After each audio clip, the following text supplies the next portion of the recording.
ભુજના પશુ ઉછેર કેન્દ્રમાં અબોલ પશુઓ સાથે થઈ રહ્યો છે જાનવરો જેવો વ્યવહાર।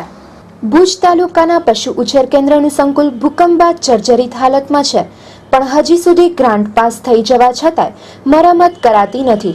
તેમજ આ સારવાર કેન્દ્રમાં હાલ 200 થી વધારે પશુઓ છે, જેની હાલત એક નજરે જોતા હકીકતમાં જાનવર જ હોય તે રીતે કરાય છે।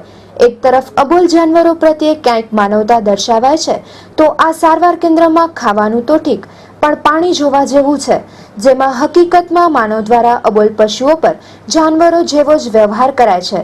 સંપર્ક કરાતા એવું જાણવા મળ્યું કે બોરમાંથી પાણી જ એવું આવે છે, પણ આ વાડાને સાફ કરવાની કોઈ જ તકેદારી લેવાતી નથી, જેથી આ બાબતે લાગતા વળગતા તંત્રોએ આ અબોલ જાનવરો મુદ્દે કોઈ પગલાં લેવાય તેવી માંગો કરાઈ હતી।